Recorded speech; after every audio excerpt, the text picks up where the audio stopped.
the last 3 years, between recording segments of the D6 generation, Russ, Craig, and Rafe have had various conversations that have spanned the interests of gamerdom worldwide. This is one of those conversations. D6G, The Lost Chapters.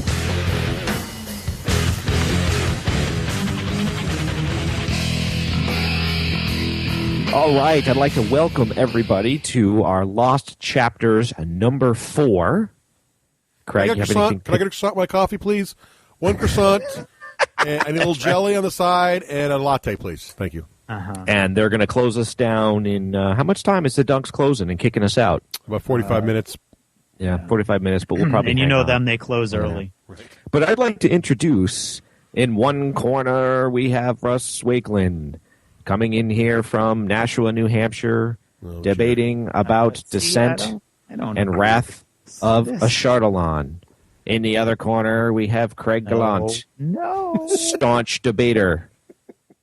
Standard, he is the Superman of argument standards against Russ. I cannot compete. I will now turn the table over. No, really what happened, guys, was we had a great organic discussion. It was crazy that we didn't record it. Yeah, it was absolutely crazy. Right. And it was a great discussion. It was an overflow discussion, and we're going to try to pick it up and continue it from here. So, Russ, I believe you begin with the premise. Well, yeah, so we were talking in episode 75, right? We did a little 30-minute thing where I tried to explain the benefits of the D&D. I should call it something besides Wrath, and I think they call it the D&D Adventure System. Is what they I like call it. Wrath. I like how you call it. There's the D&D Adventure System, which includes 2 games now, which is Ravenloft and Wrath of Ashardalon, something like that. Ashardalon. Thank you, Ashardalon. Those 2 games, and then there's Descent. And the intent was not really to compare it to Descent in that 30-minute thing, because I didn't have time for that. But invariably, we do talk about this stuff. And so Craig and I got into a discussion about how they compare, heads up sort of thing, really, right? And we started talking about value. I think there's a little bit in the end of that segment about the value of the games and stuff. And so Ray thought, well, wouldn't it be great? And then we had like a whole off-the-air thing because I stopped recording, and all of a sudden we kind of... For like 20 minutes. For like, well, I don't know if it was that long, but we started talking about the 2 and comparing them very, very vigorously, and Ray thought this would be good radio. So...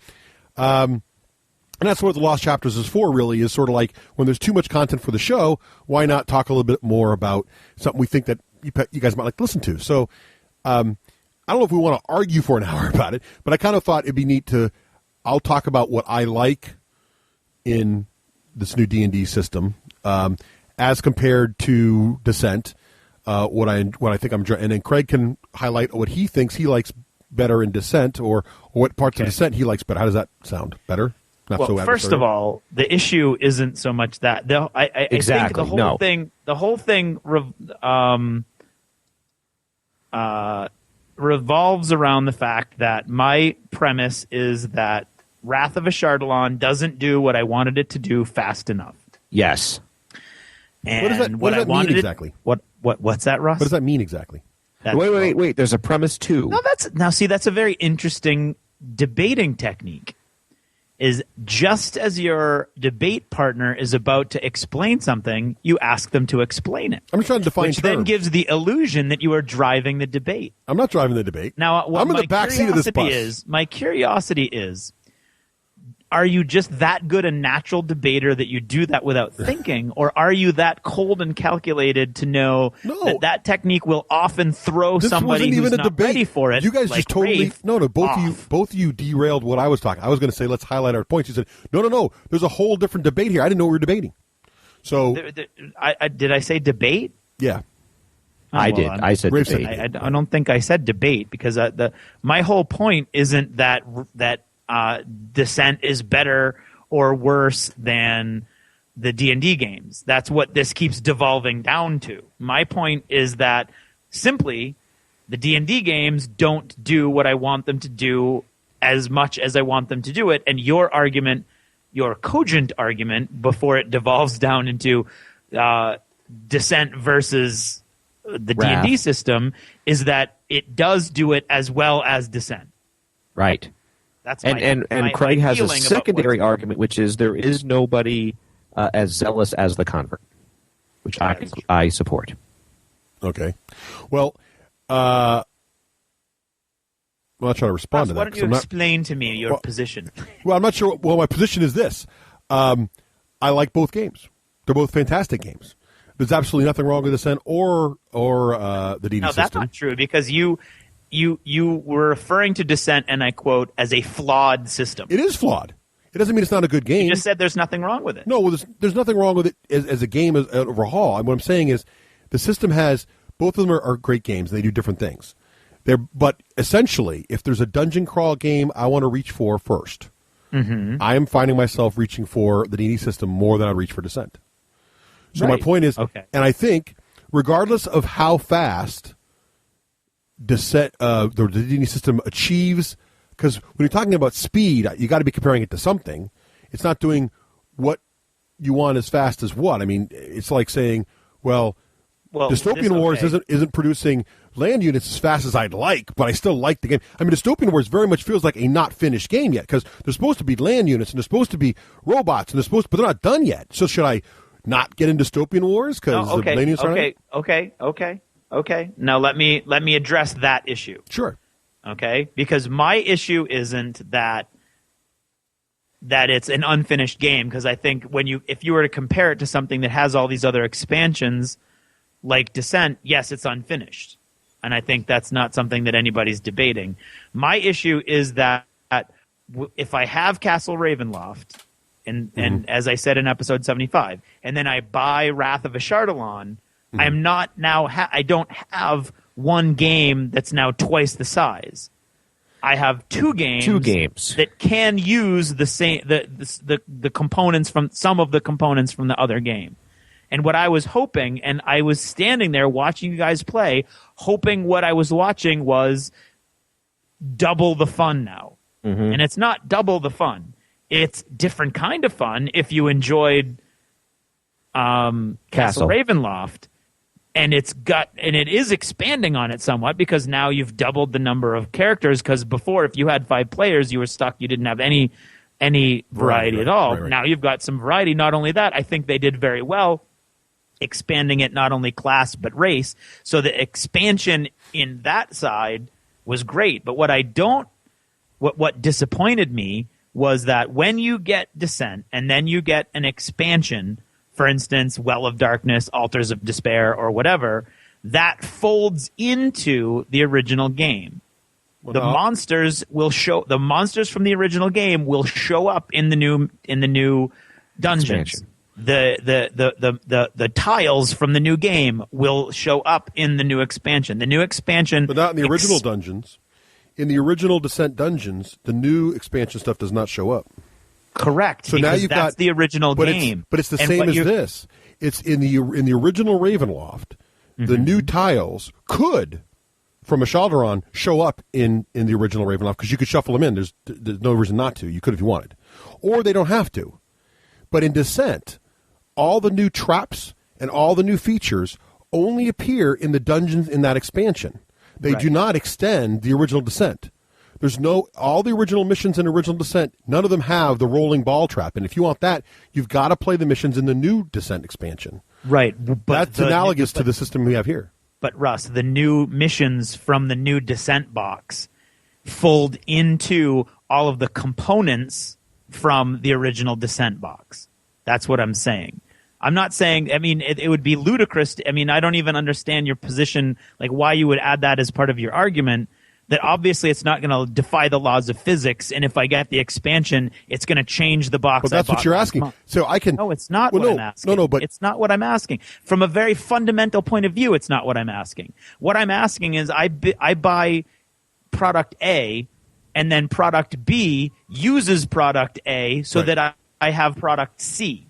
But all my tiles in Ravenloft can be used in Ashardalon. Can be, but are not. No, I just shuffle them in. There's no rules that say they don't. The dungeons, the difference, but the fundamental difference in the games is, in Descent, there are fixed dungeons. Right. In the D&D system, the dungeons are random. Right. Every time you play, and this is another thing I thought was interesting when we used to debate well, the replayability is not as high as it is in Descent. In Descent, when we played our Road to Legend campaign, our Sea of Blood campaign, one of the problems we ran into was that we ran out of dungeon cards and we started hitting the same dungeons again. We're like, crap, now we got to go fortunately, I owned Road to Legend, so I was able to get those. But in this game, even if you play the same mission twice, the dungeon will be different.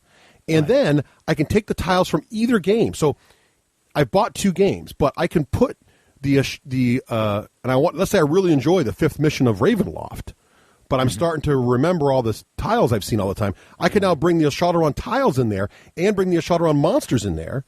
Mm-hmm. And really, all the major components of the game can be used in either game system. They're not, though, is my point. No, they are. If I get Well of Darkness, okay? Yeah. Well of Darkness comes with a book with a whole bunch of new quests. Yep. Those new quests use all of the stuff from the Descent basic game. But they can. So what's it do? It's expand. But Ashardalon can do the same thing. You can take the deck of monster cards from Ravenloft. But that's not. It's not how it's designed. It's not how it's designed. No, it doesn't say not to do that. It's not. It just says take your monster cards. Okay. No, and the other thing that's too an old Russism, though. It doesn't say I can't pick up my model and throw it at your chest. No. What I'm saying Russ, is you don't understand. Claw people up one side and down the other. No, wait. When they use that against you in a debate. Listen, I'm not. What I'm saying is that if the it says you take all the tiles that you own and you shuffle them. Okay. So it doesn't. It does not say use only Wrath of Ashardalon tiles. So it says shuffle all your D&D system tiles. So I can if I want to. We've been playing pure Ashardalon right now because we want to see what's different. But if that gets dull, here's what's different about Descent, right? If I go back to mission 1 in the Descent rulebook, the 2 giant mission, okay? Yes. No amount of the expansions will exist in that mission except for some of the new potions we buy, or maybe you can stick feats in there if you want. A very small amount, okay? Right. A very small amount, much like you're saying with the Ashardalon. But in this one, it's different with D&D because I can play the same first mission from Ravenloft, but I can put the other monsters into that mission by adding to the deck. I can put the other tiles into the deck. Right, but okay, then this may be very lukewarm radio because I was under the impression from your little 30-minute segment in episode 75 that you couldn't do that. No, you certainly can. Well, I think somehow we've gotten off the original premise here, which is that Russ is loving Castle Ravenloft and Wrath, and Craig and I are lukewarm on that. And then somehow, Russ, you were trying, as I understood it, to try to convince Craig by comparing it to Descent. And what I understand Craig is saying is, but with Descent, I get an expansion. And then you're like, no, you get that with Wrath and Castle Ravenloft too. But I don't think you do. You can blend them together, but that's not how the game is built like Descent is. And why Craig can't like Wrath has anything to do with Descent is also an interesting thing too. Like I find that interesting. I think you tend to put things in a box. You're like, oh, if I like Wrath, correct me if I'm wrong. If I like Wrath, I can't like Descent anymore. No, well the reason that's how it always seems to me. Well, no, this comes about. I like to when I'm describing new games, right? I like to compare them to old games because people will say to you like, I already own Descent. Why should I buy Ravenloft or why should I buy Wrath, right? Or I own Ravenloft. Why should I have it in my collection? Right, or I own Ravenloft. And we just did a whole segment in 75 about this, right? When games replace each other, right? So right. I compare them because I'm trying to decide, does this replace, in my mind, when I'm feeling like it's time for Dungeon Crawl, okay? So when I feel like it's time for Dungeon Crawl, do I want to call up my Descent posse, as I did for almost all of last year, and play more Descent? Or am I like, you know what, I think I'd really play these games. Now, it's possible it's new hotness. That's certainly possible. But what I'm finding was, what I was talking about in the show was, there are things here that I think are really exceptional. Now, the other point you had was the module thing. I mean, I think the way the rules are, it's all presented so it can go either way. It's very fuzzy on how you can combine it. You can do whatever you want. There's not really very hard rules about either way. Whether you should mix them, whether you shouldn't mix them, whether you pick from all the heroes or not. It's just there. It's like it just says you can use all the parts from either game. Knock yourself out. So it's very, and then they say go to the D&D website for more information, and they haven't put that up yet. So obviously they're planning to expand all that with blah blah blah yada yada yada, which may go back to Craig's point. It's not moving as fast as he'd like, but in the end, though, I think in terms of value, the reason I was bringing up Descent was the value, because whenever someone says to me, look, you got to buy. Most people say, well, Russ, you got to buy both these games to get the 10 heroes to really make it interesting. And if I just really wanted to crawl around in one dungeon, I got to spend $130. But my counter argument is, well, but if you like Descent, you're going to pay more to get to the same place, I think. Because for Descent really to be fun and playable, in the end, to get it to the table more often, the basic core game, the game time is too long for most people. It's 6 to 8 hours base for a basic game of Descent. The only way to get around that is to bring in one of the expansions with the cards. And the cards are great, and I love them, but that expansion is another, $40 or whatever it is. So now you're looking at $140 for the expansion with the cards for fast play, but no more monsters. So my argument is that most of those expansions that include monsters also have some of those cards. I think it's only because that's what I did before I started my campaign. Right. I was using those cards just so that we could have dungeons that were of a reasonable time. Right. If you get Tomb of Ice is the one, right? And length. I think isn't Tomb of Ice the only one that has the card? Well, it might be, but because the first two didn't. But you can also find them online, just like you just said. Well, right. I mean, yeah, but the issue is that when you're saying, I think it's fundamentally false for you to say that you get more in Dungeons and Dragons, because if you buy both of those boxes, you get for $30 more than the Descent Basic rulebook, the Descent Basic system. You get 4 more models. Right. And so for every expansion over that, except for the 2 campaign expansions, and I totally understand what you're saying, that ideally those cards are the ones that you want, that those are the ones that are going to get you to that next level where your games are only going to last an hour or so, and you're going to have more fun in a more confined space and time, and more fun in general, because I don't find the missions in the basic core rule books fun. That's the problem. When you talk to Descent people, they'll all tell you, me and us included, that really for Descent to shine, you need really 2 expansions, right? You need the expansion with the You need the expansion with the feats. The feats, because the heroes always get their butts kicked until you give them the feats. Usually, if the Overlord knows what he's doing, and then you really want the Road to Legend expansion, because one of those expansions really makes the game shine. Because you get bite-sized missions that string together and make a cool campaign. Right, but the bite-sized missions can be found elsewhere. If what you're talking about is you're working on a budget, for $140, you can get 110 models or 120 models and have all this other stuff and have 26 heroes to choose from with all these different weapons and things. And I'm not saying system-wise that it deals with it better, but I'm saying that you've got all that, and then you've got a few cards for your starter missions to make those missions quicker, and then you can find them online at Fantasy Flight. I think where we're disagreeing simply is this: to make Descent as to optimally play Descent the way most of us think it's best played, you have to spend more money than you do have to get everything you need to play. Well, to play D&D as best as you can play it now. Now that's obviously going to change as more of it comes out, but I think that's all my point is on Descent. I think to really enjoy Descent, you need 2 expansions in the core set. I really do. I don't think so. I do think you need that. I think you can do it with one expansion. No, I think you can do it with one expansion in the core set. I agree. You're just going to have to go find your missions elsewhere, or the core set in that book that was written by other people, like other famous dungeon. That book is all long. There's no hour-long missions. Those are all long. Those are all long. Those are like 10-hour missions. All of them. They're great. I have that. And don't get me wrong, people. I love Descent. I'm the only person on the show that owns everything. I wish we had it on tape. The venom in your voice when you called it a flawed system. It is flawed, though. Wait, it is flawed. No, because now you're like Dak a Mouse, and you're like, no, it is flawed, but it's still lovely. No, spat upon it when we weren't recording. But Craig, wait, you're telling me that flawed system? I mean, it was like no, wait, you listen for a second. You like you like 40K, like Tears in Rain, and you've called 40K a flawed system yourself, but you love the game system, right? This is the same for me with Descent. It's a flawed system. I'm just saying. Well, Descent is a flawed system. It is flawed. There are lots of problems with Descent. The biggest problem Descent has, and this is a thing I've only really noticed now, is their mad desire to make everything a consistent power across all monsters, and you get these combinations that simply don't work or confuse people.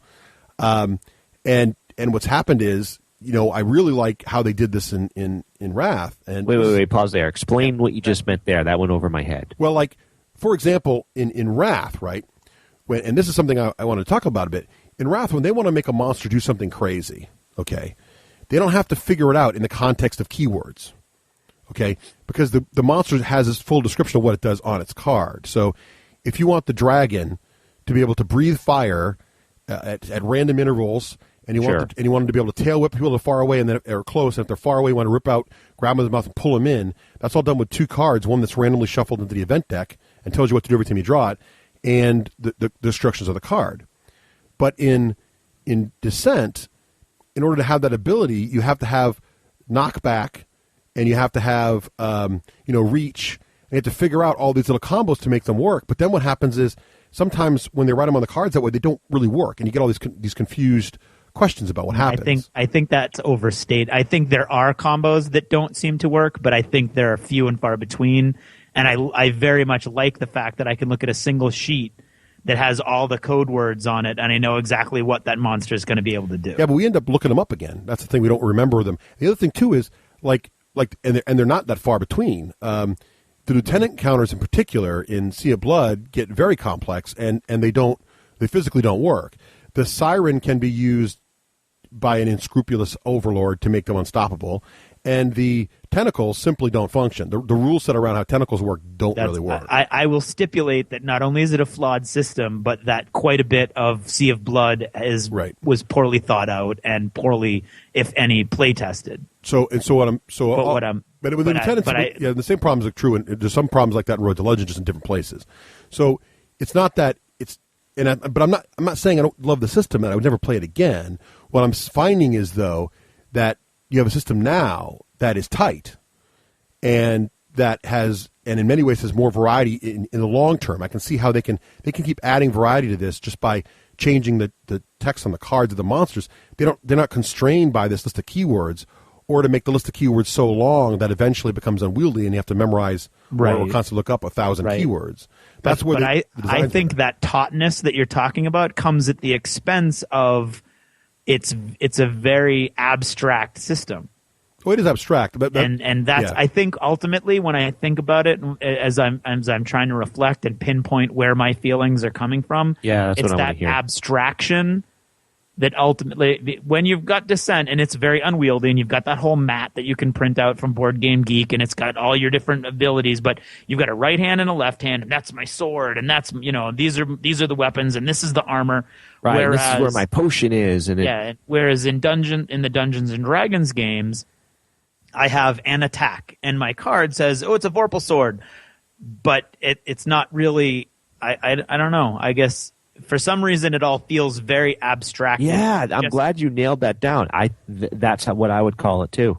Yeah, it's abstracted somehow. Because what's cool is it seems like, again, just like I said, as I said in episode 75. When you're talking about a game that's sort of borderline with the role-playing game genre, right? I think Descent is one step closer, and the D&D games are several steps in the board game. I totally disagree. The in the role-playing analogy, I'm glad you brought that up because I wanted to mention that in the main show and ran out of time. You raised 2 points. First of all, the abstraction, and the second point is that Descent feels more like a role-playing game. I think the first point, the abstractions, I think the abstractions are mostly there because there's not a player controlling the monsters, right? So the abstractions are placed in because it's you against the game, and the only way for the mechanics to even work, with no brain actually running them, is to have some sort of abstract system. That's for the monsters, which makes sense, and I totally appreciate that mechanic. But I mean the actual characters. So the humans, what's interesting is like Will had a power, right, where he could he could leap and move within one tile and adjacent to a monster and then attack and do a dual swing with both his swords. So he picked his character, but he did a flip in the air and he goes, and he did his thing and he jumped in, he role-played it all up really cool and went in and did his big attack. And then the ranger can also do twin shot, right, which means he can shoot two different monsters in two different directions. You can have moves like we talked about the blade barrier, spread them all out. They are abstract, but they're abstract in the sense that you don't have to connect the object to what you're wielding, right? You just the move is more abstracted. But I think what makes it feel more like an RPG, and this is something we talked about actually with the guys last night we played, is that in an RPG there's no adversarial component. It's all co-op. In Descent, there's a pure adversarial component. It's designed that way, unless you play the Granger rules, but that's not how the game's intended to be played. That's not how the game's meant to be played, right? So the game's intended to be adversarial. And because it's adversarial, there's a us versus them feeling that you don't have in a role-playing game. Like in a role-playing game, when I'm DMing anyway, and the party... Right, because I was going to say, this is more of a style issue than an actual concrete definition of role-playing. Exactly, this is my role-playing. When I role-play a game and we defeat the bad guy, the DM usually cheers along with us. It's not about, oh, crap, he defeated my dungeon, those bastards, they rocked it. No, it's like, we did it together. What's awesome, we did it. And Road and D&D has that exact same feeling. It has the feeling of we're beating it together. It's a co-op game. Where in Descent, there's a winner and a loser. There's a winner and loser in every dungeon, how much conquest you get, and there's a winner and loser overall. And that's not to say it's not really cool. Don't get me wrong. It's neat, but that part of Descent totally rips it away from role-playing games for me. And also, the abstracted combat also feels more like old-school RPGs. Once upon a time, and Rafe Granger used to talk about this all the time, once upon a time we used to play RPGs with no grids. Mm-hmm. And in fact, Rafe liked the Warhammer Fantasy Battle System, which has very abstracted range systems just blanked out. To me, this has the abstracted combat of an RPG, where your exact positioning is not really critical. The monster's over there down the corridor. He's around the corner to the right. You've got a guy on your left and a guy on your right. What do? I twin shot. I'm going to shoot that guy in there and that guy there. It doesn't matter that he's exactly 16 squares away and that I'm +5 at range band 2 or anything else. It's more like old school D&D and a little less like where the role-playing comes from the players and less from, I get a free strike when he moves, and then he passes through here, and then I've got a surge, and that all is gone. It's all about, I'm just going to make 2 attacks, I'm going to make this swing. Your turn, Russ. What are you going to do? So to me, it feels more like an RPG than Descent does. Again, I'm not saying it's necessarily better, because if you want a nice, cool, tactical miniature combat game, I think Descent's closer to that. But if you want a more of an RPG feel on a board, I think this has that more. Yeah, I guess my first rebuttal issue thing would be, when I'm GMing a game, there is very much an it's the adversarial part of GMing isn't I win, you lose. Yeah, but it's very much I have to make this as challenging as possible within the confines of what I think is going to be a fair, interesting battle, which will be within a fair, interesting framework of a story. And I don't. So I guess I disagree fundamentally with your definition of GMing. That's interesting. I'm totally opposite. To me, it's I play more the. That's why I really want to try the Dresden RPG, where it says right up front you're making a story together. To me, a DM and the players are making a story together. You are making a story together when you're role playing. But if you're not trying your best to challenge your players and put them in a situation where they're going to have to rise above. But do you ever do DM's Grace? What? Do you ever use DM's Grace? I'm unfamiliar with your strange role-playing. DM's Grace is when you've got a DM screen up. Players can't see your rolls. A player's about to die. Wow, you're such a gamer. No. The monster rolls a natural 20. It's going to kill the player, and he's going to be out of the game. Just the way by the rules of the system, he's going to be dead. Yeah. Right. I've used, as you say, GM's Grace. Right. And that's what I'm saying, where it's not adversarial. That's what I'm saying. It's not entirely adversarial, but you're still doing your best to try to stop them. And if it was somebody doing something totally stupid, yes, I would kill them. You're not trying to stop them. You're trying to challenge them.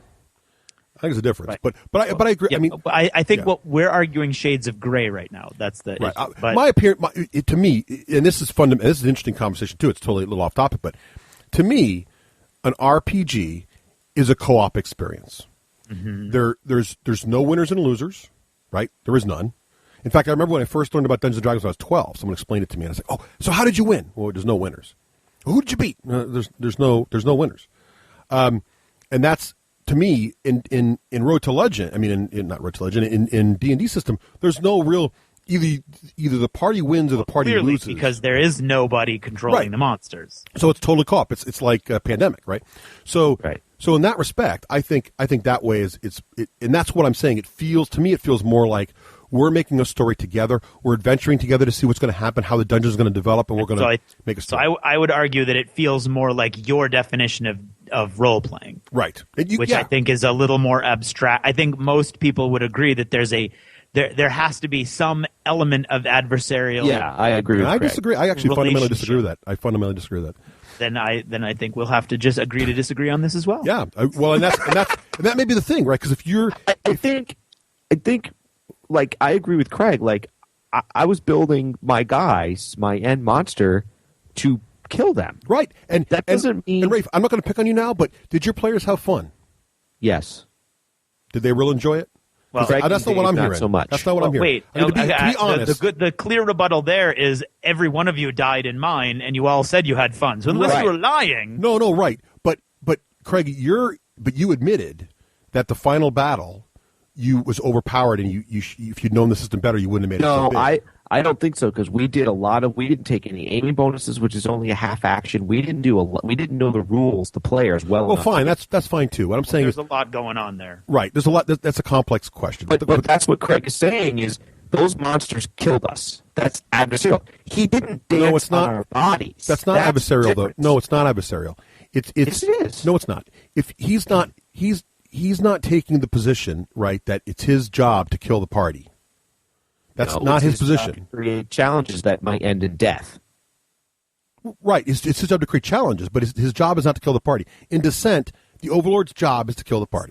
But the issue there, from a debate point of view, is that I don't think Rafe or I are arguing that Descent equals role-playing game. Correct. No, but we're saying that more. We're looking at three different things right now: the D&D board game system, the Descent board game system, and role-playing, and it's on a continuum. And you're saying that D&D board game and role-playing are the same, basically, because it's all everybody's in Rainbow Land working together, and we're arguing that the RPG system is somewhere in the middle rather than all the way at one end or the other. Because clearly it's not the other end where your actual job is to kill the heroes and get more points than them. You made several points, right? You said that Descent that this was more abstracted and Descent was more concrete in combat. I wasn't comparing it, but how it feels to Craig. Yeah, right.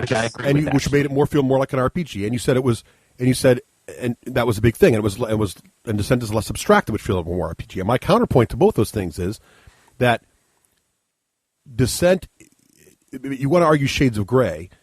Descent is more competitive than either an RPG or the D&D system. Correct. Right. The D&D system, I would argue, is closer to RPGs because there's less competition in those games. Secondly, abstracted combat is what RPGs are all about, and it's one of the reasons people don't like D&D 4E because it's too not abstract. Me included. It's too like Descent.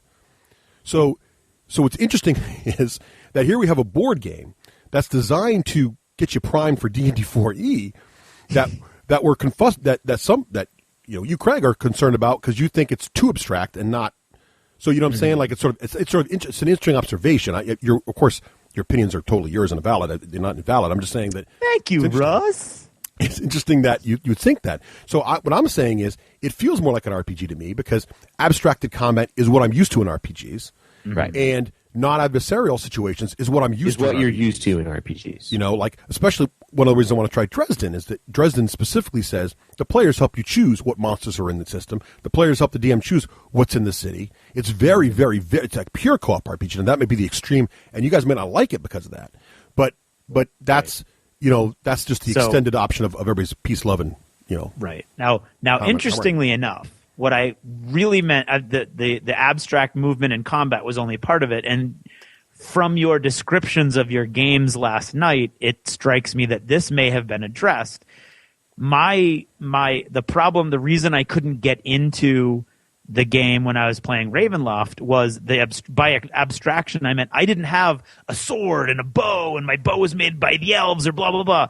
I had a ranged attack and a adjacent attack. Mm-hmm. So is that it's only a small step for them to take to actually put to make a narrative connection there where I have my sword attack and my bow attack as opposed to as in Ravenloft it was. You have a ranged attack and you have a melee attack, and that's it. And it didn't ever address like what you were using or what it was like or why you were doing it or see what I'm saying? I think there's some assumptions, right? So there are powers you can choose, and some of the classes can have powers that are all different kinds of melee attacks. Some of them have combinations. Some are melee and some are ranged, like the right. But the abstraction comes in because it's not like I'm going to take my super bow. I'm going to take a super ranged attack ability. See what I'm saying? Right, exactly. So how it works now, the only difference really is there's more items to choose from. So initially, you're right. Your character's presumed to have normal equipment, whatever his class would have, right? So your character's presumed, if he's a fighter, he's got a sword. If you take a power like a ranger, right? He has he'll say like he has dual strike and he has twin shot. Well, he's presumed to be carrying a bow to twin shot with and a pair of swords to fight with. But then in the Ashardalon, you could find a Vorpal sword. So now the Vorpal sword can still be used for any of those powers. That's a melee attack. It's just that now you're swinging your Vorpal sword and twin striking instead of just twin striking with your regular sword. Right, but I realize this is me sort of nitpicking, but do you see what I'm saying? No, I see what you're saying. I see what you're saying. The abstraction between and why that's not as like your like on your little sheet. I mean, literally, all I think it would take for me to get over this part would be on the sheet. It says the elf has an elven longbow and an elven short sword. And instead it says the elf has a ranged attack and a melee attack. No, it doesn't list that stuff, but if you like, I can write on the card for you. I want you to. I want it all written But I see your point, and that is an abstraction that confuses people. Yeah, that's what... It's funny, because I played a dwarf cleric in the first Castle Ravenloft game, and again, I only played missions 1 through 2, so that could say something. I didn't feel like I was... 1.5. What's that? Nothing. I didn't feel like I was playing a dwarf cleric at all. I felt like I was just kind of playing.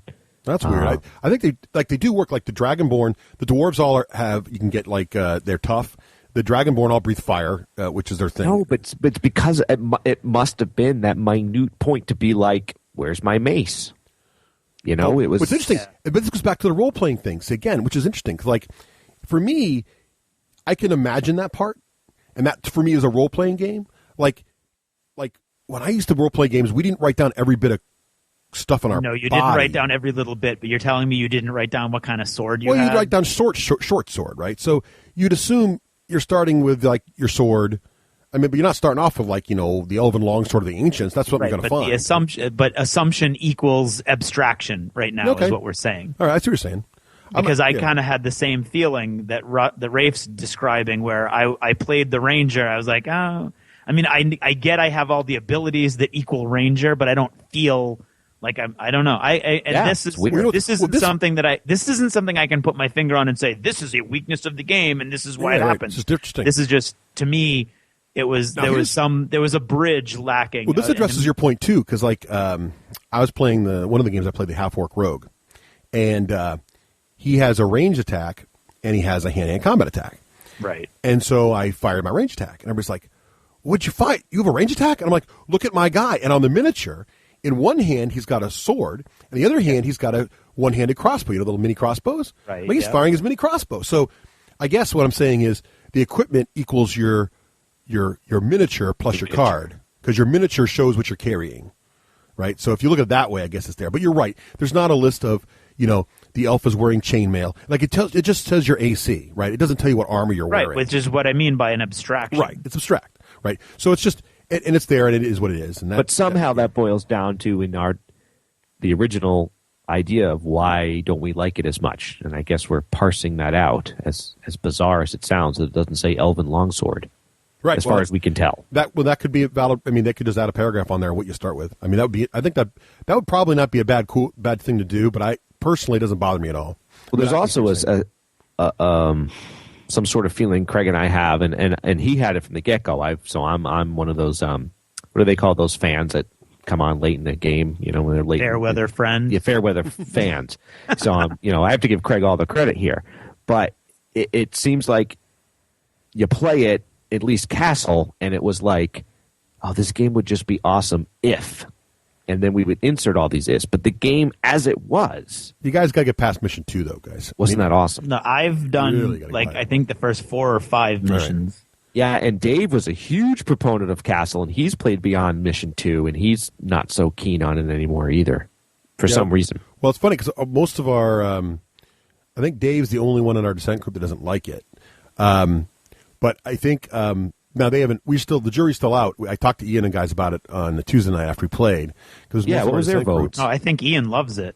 Well, he does, but I asked him, I said, would you prefer to play this in campaign mode over Descent? And he said, I have to play the campaign part. We haven't tried the campaign part. He said, I have to play the campaign part because I do like the long-term character development of Descent. But he then said, but then there's parts of Descent, like we were after our campaign ended, we really tried to figure out like how to clean parts up. Like you skip the whole silver level. Like, there's parts that just drag on, right? So we're trying to figure out. Yeah. And I think the biggest advantage this game has, which is not really debatable, is the playtime. I don't think we're debating this point. Playtime and setup. So the big deal is you can just grab this thing and be done in less than 2 hours. Usually an hour if everybody's what they're doing. Right. And I think that's the biggest advantage it has is it's a game you can get to the table because it's not. It's not hard to play, and setup is super fast. So that's a great bonus. But it does come at the expense of a lot of the bling and the depth you're getting with Descent, I think. But what I'm starting to figure out is, I guess what I'm asking myself, and I guess I'm kind of trying to debate with you guys, is do I need that stuff? I kind of figure, I think that's a totally valid debate. But I don't know. But I see what you're saying. But what I'm finding is the more I'm playing it, and trying some of the fancier missions. And I think the other big thing I've noticed is with seeing what they were able to do, seeing how different the two games feel in terms of like how the monsters work and how the civilians work now and stuff. I'm seeing all the things they could do in the next one, and I'm just really seeing, not that I need more, but the flexibility of the system is really fascinating me, and I hope it does well and they can do more of it. But I really think it'll do well. I really think it's a very strong system that I think over time more people will appreciate. But I think there is but there's definitely some abstractions that you have to get past, and if you can't, what are people saying on the Geek?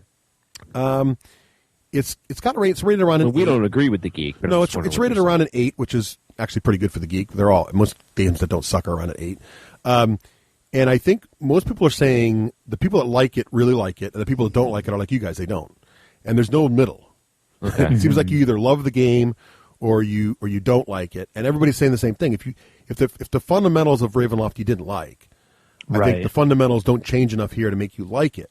But there are things. So I don't know how much fundamentally you guys don't like Ravenloft, which is also one of the things I'm trying to figure out, right? Because like if it's like, well, I would like it more if there were maybe like if I could feel more like a dwarf because I could see more characters and see how the dwarves are similar and the humans are similar and the elves are similar. Or I'd like it more if I felt like I was fighting more monsters at a time, or if I'd like it more if there was more mission variety. Well, those things have all been fixed. But if it's really fundamentally, I really don't like the idea of tiles and squares. I'd really rather have fixed ranges to count on my bows and things like that. Well, that didn't change. So if you want a more tactical war game where the exact position of each guy, which again I think is less like a RPG and more like a miniature war game, then Descent is the way to go. There's no debate about that.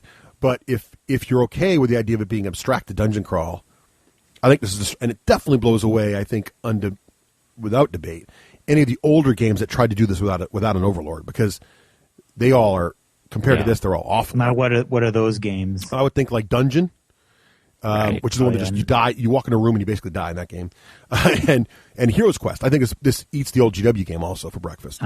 But that's just me personally. I mean, obviously there's people like Talisman, so there's no accounting for taste. But those, I think those are. I think it's really definitely the best game that has no overlord. Whether you like an overlord or not, and more tactical options, so that's a different thing. But there you have. That's my thoughts on it. Would you guys any other thoughts about that? Nope. I'm torn and I'm disappointed because again, like I said, when Ravenloft came out, I wanted to like it. Me too. I had the money was set aside to buy it and everything. And even having talked with you, Russ, and trying to figure it out in my head where that ambivalence is coming from, it seems like a lot of the things that I said I didn't like about Castle Ravenloft were addressed at least cosmetically in Wrath of Ashardalon, and yet at the same time, after your 30-minute spiel on Wrath of Ashardalon in episode 75, I'm left cold again, which is weird because after watching you guys last night, I was again going, gee, if I bought the two of them and painted them up, I bet we could have fun. And now I'm like, no, I don't want to do it again. And I think what it comes down to is something that Rafe and I have commented behind your back on several occasions, which is any game company that figures out how to package a Russ Wakelin with their game will make $1 million in the first week. Because any game that you're running, everybody who is playing is having a blast. Well, that's very kind of you to say, but I think it's not always true. But also I think that, really it took me, I mentioned this in the show too, it took me several years to get people to want to play Descent with me. Right, but that's just due to time. No, yeah, my issue with Descent was I always hated those big, giant, long missions. Right. And when I jumped in was when you said, "Oh, wait, no." Then now they have these missions that are only now last. They have, but I think it wasn't a fundamental mechanic of the game. Well, to be fair to Wrath though, I mean, the guys have all had. It was September. It was August September when Ravenloft came out. Right. Okay. A lot of people bought Ravenloft, right? Yeah. They've all played Ravenloft in our group. Right. Many of those people are also buying Wrath. Yes. So it wasn't just because they're lemmings. No, it wasn't me selling them. I think it's a popular game. There is a group people that likes genuinely it, enjoying and it's not it. just because Russ says so. I mean, I think no. Oh, that's not. I mean? Oh, I'm sorry. If I gave that impression, that's totally not the impression I meant. I meant literally that when you're there and you're jazzing it up and you're speaking in voices and stuff, it makes any game look way more fun, which is why I watch a game where you're kind of like cheerleading it, and I'm like, yes, I want to buy that game. And then later on, I'm thinking about it or looking at it, and I'm like, I can't buy this game because I can't bring that level of energy and excitement to it that Rust. That totally wasn't like you brainwashing or Jedi mind tricking anybody. Right. Yeah. Literally, like when you're over there and you're because I know for a fact that when Josh moves his model, he's not going, and then my guy does a flip, and then I land in a split, and then I shoot one, because that's not the way he role plays either. No, but I had two guys that were. I had Ian and Will. Oh, no. But you're right. You're bringing a good point, which is that, and I mentioned this in the 30-minute thing too, that it really is important that the players read the flavor text in the cards and roll. And it's just like D&D 4E. I get in these debates with people all the time that they say D&D 4E takes away from the role playing experience. You don't. There's no. There's just as much role playing in 4E as you want there to be. There's no element. There's no mechanic in the game that says thou shalt not role play when you attack with your sword. It's as much as you want to add a battle cry. Add a battle cry. The same thing is true of this game. You can certainly ignore the flavor text, and if you do, the game is very bland and very boring. And I think it does take the right kind of people. And that even makes it more like a role playing game in my mind. Because in a role playing game, the wrong people at the table make a role playing game not fun. Right? If they're not your style of role player. For example, if I've got an adversary, because I know there are DMs out there who view their role as adversarial. Right. I do not enjoy, you guys don't, I mean, as much as I try to imply you do not play the adversarial DM. I think you overstated your position a little bit. But there are DMs out there that understated your position a little bit, so there you go. I think there are DMs out there that do actively try to kill their players. Right. And those games for me are no fun at all. Correct. And so I think, but other people love that. They like to try to create their super character and do that. So I think that it's the same with this. I think this is I think it captures the RPG experience pretty well because the wrong players will make it no fun, and the right players will make it awesome. But you could pretty much say that anything from Tiddlywinks to chess. And so what you need to make this game really fun and to find the flavor and to find the RPG that's hidden in there, you need players who are willing to role play while they play it. I think if you all just play it like a board game and expect the game to present you as something, then I think it will be drier. Than if you are having fun. That's all I have to say about that. Now here's a totally unrelated question. How does it scale? Oh, player count? Yeah. So far it's been a blast. Good question. We played with, this is neat. Remember I told you go into a chamber and there's some number of monsters in there? Yeah. Well, the rules are when the chamber pops, every player at the table draws a monster, right? So if it's a 2-player game, there's 2 monsters in there, but it's a 5-player game. So I played a 3-player game. The first game I played was 3-player, and then I played 5-player, and those have been great. But I've been playing with Rose Ravenloft 2-player. We've also been doing fine.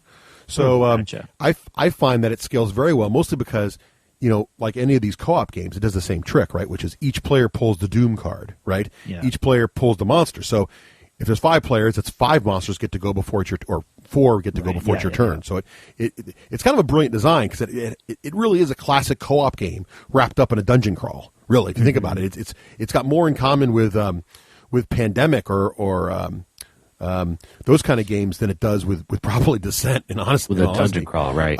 Except it is a dungeon crawl theme, and it definitely feels like we're in a dungeon. But it, you know what I mean? Like it's definitely more.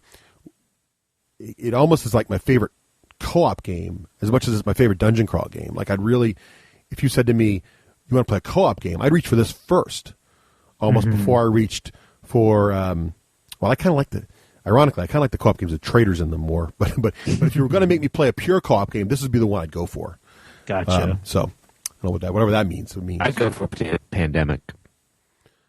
I don't. You know what? I like Pandemic, but you know what bothers me about Pandemic is the theme, because I feel like people are dying. Oh. It's kind of like Flames of War to me. I'm like failing, and thousands of people in some random country are being destroyed. Oh wow.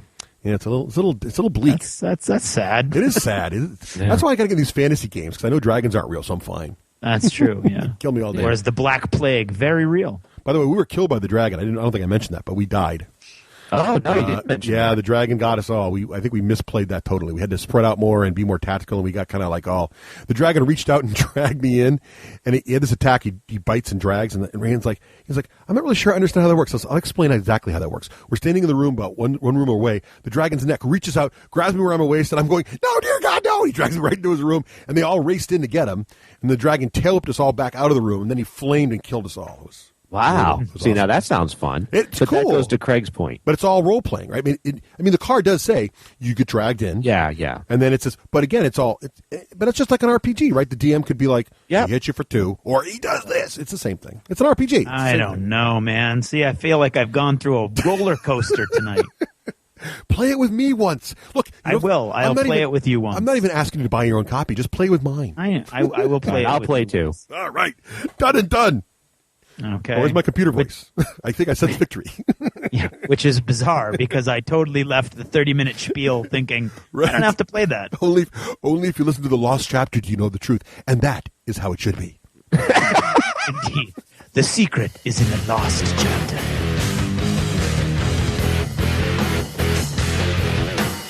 Thanks for purchasing a D6G Lost Chapter. Supporting the show helps it grow. Greg? Froggy went a-courting and he did right, Sword and a pistol by his side, Froggy went a-courting and he did go. I don't know the rest of that, so Froggy went a-courting and he did right, Oh.